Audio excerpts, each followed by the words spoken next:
আমার মা এত মোহাব্বতের, কালকে আমার মা আমাকে মোবাইল করে একটু দোয়া টোয়া করনি। আমি বললাম তোমার 3 ভোলা আলেম, দোয়া এভাবে আলাদা চাও কেন? তোর জন্য আলাদা দোয়া করছি। আমি বললাম কিভাবে আপনি আলাদা দোয়া করছেন? বলে তুই যখন দুনিয়াতে আসছো, মাদ্রাসায় গেছো, আমি গলায় রশি লাগাইয়া ঘরের আর সাথে রশি বেঁধে ভোর রাতে আল্লাহর কাছে কান্না করে দোয়া করছি, অতএব তুই আমাকে আলাদা দোয়া করবি। কিন্তু এই যে আমার এত আদরের মা, আমার গুনার ভাগ নিবে? আব্বা নিবে? কিন্তু প্রত্যেকটা সমালোচনাকারীরা আমার গুনাহ নিছে কি নেয় নাই? ওদের আমলনামায় রাসূলের হাদিস অনুযায়ী আমার গুনাহ যায় কি যায় না? তাহলে আমার মা বাবার থেকেও আপন। শুধু দেখা করবি, হাদিয়াটা নিয়ে যাবি। খোদার কসম তুই দেখা কর, আমি হাদিয়া দেব, কারণ তুই যে আমার উপকার করতেছো এই উপকার কেউ করে না। একজনে বেদ্য বেরে একজনে জিজ্ঞাসা করে একজন ভালো মানুষকে, ভাই তুমি আদব শিখছো কই? কয় বেদ্য বের থেকে। আদব শিখছি কোথায়? কয় কেমনে? কয় বেদ্য যা করে আমি তা করি না। কথা বুঝেন নাই? ভাই তুমি এত উপরে উঠলো কেমনে? এই যে আমার গীবতকারীরা আছে এরা উঠেছে। আমাকে কেউ চিনতো না, গীবতকারীর গীবতের কারণে এখন সবাই চিনে। কথা বলেন না কেন? চিনে কি চিনে না? আরো গীবত করবি, তাবলীগ এতবারে এতবারে এতবারে। ওরে ঠাডা ভাঙ্গা বৃষ্টি, জুমার নামাজে বৃষ্টি, সকালবেলা বৃষ্টি, প্রতিদিনই বৃষ্টি। আজকের মতো এত ঠাডা ভাঙ্গা বৃষ্টি হয়নি। এরপর ওই হেমায়েতপুরের এই পার্শ্বে এত মানুষ, কি ব্যাপার? দেখ খিচুড়ির দেখ, উট ভেড়া বকরি দুম্বা গরু মহিষ কোন জবাই হয়েছে? আশ্চর্য ব্যাপার, ডেক নাই, ডেগের বাড়ি নাই, খিচুড়ি নাই, তবারক নামের মোবারক নাই। এরপরে এত মানুষ কেন? নাস্তা টাস্তা আছে নাকি?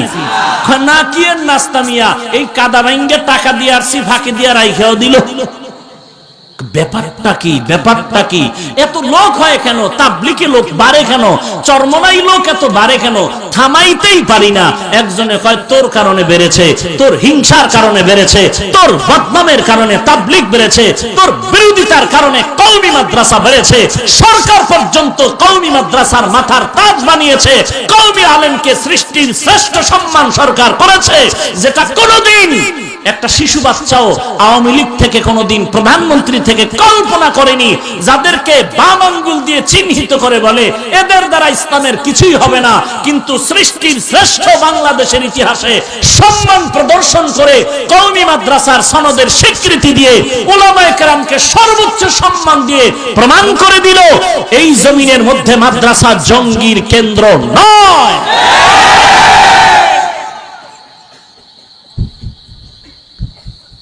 বলবেন বাড়লো কেমনে? তুমি হিংসুকের হিংসার কারণে, তুমি বদনামকারীর বদনামের কারণে, তুমি গীবতকারীর গীবতের কারণে। রাগ করতেছেন? আলিয়াওয়ালারে গালি দিছি, হ্যাঁ, পাঁচকুল্লি মাথায় দিয়া সবুজ টুপিওয়ালাকে গালি দিছি, কালো টুপিওয়ালাকে, জাগো টুপি নাই ওই, হ্যাঁ। তুমি কেন আমার পাঁচকুল্লি দেখলে বাঁকা নজরে তাকাও? কি ব্যাপার? আমি তো আলিয়ারে গালি দিলি, তুমি কওমিরে গালি দাও কেন? আমি তো স্কুল কলেজ ভার্সিটির বিরুদ্ধে বলিনি, তুমি মাদ্রাসার বিরুদ্ধে বলো কেন?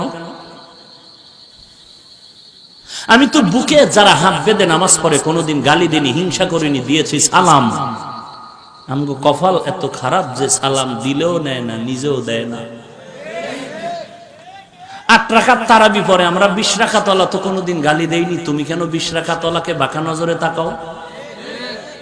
আমরা তো জোরে আমিনওয়ালাকে কোনোদিন বাঁকা নজরে দেখিনি, দেখা হয়েছে সালাম দিয়েছি, তুমি কেন আস্তে আমিনওয়ালাকে বাঁকা নজরে দেখো? মদিনার আদর্শ না? হ্যাঁ, আল্লাহ হেদায়েত দান করুন।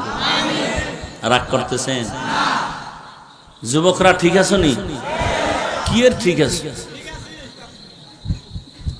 এই বয়ানের পরেই তো আবার মোবাইল নিয়ে জিকিরে ফিকিরে বয়ে যাবে। মায় কইবে ঘুমাও না, অশ্বিনী আইলি তুমি ঘুমাও, কথা বেশি কইলে বাইরে হয়ে যাও, কারণ ডিউটির জায়গা তো অভাব নাই। আহা, ফিকির নাই, ঘুমাইতেছি। যদি একটু চিন্তা করতাম যে ঘুমের মধ্যেও তো অনেকে মরে যায়, শুধু এতটুকু চিন্তা করে যদি যুবক ঘুমাইতি, তো কানের মধ্যে তোর 14 গোষ্ঠীর হিন্দি গানের তার লাগায়া ঘুমাইতে পারতি না। তোর মধ্যে তো চিন্তা নাই। তুই যে একজনকে লাঠি দিয়া মারতেছ, তুই ভাবতেছ না কেন যে তোর পেছনে লাঠি নিয়ে অন্য কেউ দাঁড়িয়ে আছে? হইল কি, একটা মাইয়ার জন্য একজনারে মারছো, তুইও মরলি, মাইয়াও মরলো, মাঝখানে কান্দে তোর মা আর বাবা। হইল কি? কি হইল? এই মোবাইলের বন্ধু বান্ধব যারা আড্ডা মাড্ডা দেও, কার তালে বইরা 5,000 টাকা পাইছো, 1 লাখ টাকা পাইছো, যে অমুকের একটা থাপ্পড় দিবি তোরে 1 লাখ টাকা দিব, অমুকের মারবি তোরে 5,000 টাকা দিব। এই লোক হইল কি? ওরে মারলি, তুই মরলি, তোর সাথে আরো 3 বন্ধু গেল, মাঝখানে জেলখানায় বইয়া মা বাপ কান্দে আর বরদোয়া করে। অথচ তোর মা বাবা তো তোরে এই বদমাশি করার জন্য এত কষ্ট করে লালন পালন করেনি। আল্লাহ হেদায়েত দান করুন। কষ্ট হচ্ছে আপনাদের? আর একটু সামনে আগাই। তাহলে মানুষ হলো সৃষ্টির শ্রেষ্ঠ এবং সব থেকে কি দুর্বল। কেমন দুর্বল? বলে সব দিকের লাইনে দুর্বল। খানার দিক থেকেও দুর্বল, ঘুমের দিক থেকেও দুর্বল, চলাফেরার দিক থেকেও। আমার জন্মটাই তো দুর্বলের উপরে। 1 ফোঁটা নাপাক ঘৃণিত দুর্বল পানি, নাপাক ঘৃণিত দুর্বল পানির উপরে আমার জন্ম। আগমন হয়েছি আমি, হওয়ার মাত্র আমি না দাঁড়াইতে পারি, না কথা বলতে পারি, না হাত নাড়াইতে পারি। ওয়া খুলিকাল ইনসানু যায়ীফা। মানুষের মতো দুর্বল আর কোন মাখলুক আমি আল্লাহ বানাই নাই। মানুষ বড় দুর্বল। এই দুর্বল মানুষ তোমাকে আমি দামি বানিয়েছি। তোমাকে আমি আল্লাহ এত সম্মানিত করেছি।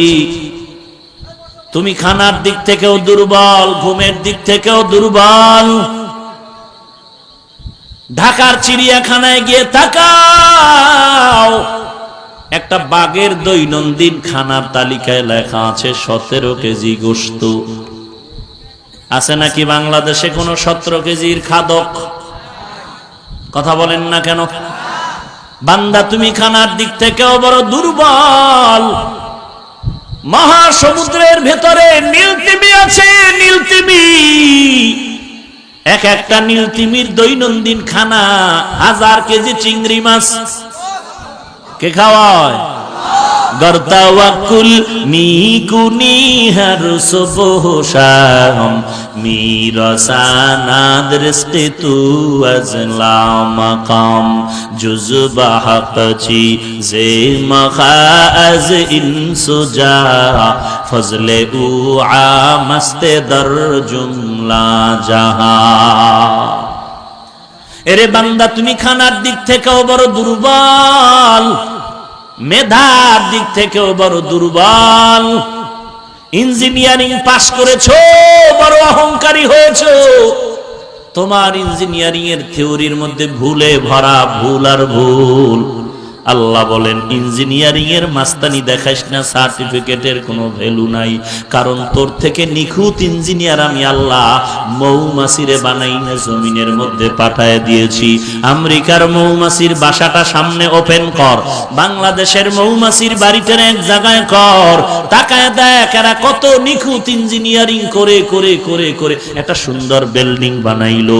এই মৌমাছির বেডরুম আলাদা, ড্রয়িং রুম আলাদা, মাস্টার বেড আলাদা, বাথরুম আলাদা, মধু রাখার বোতলগুলো আলাদা। একটা বোতলের মুখ খোলা, নিচের দিকে রাখলো।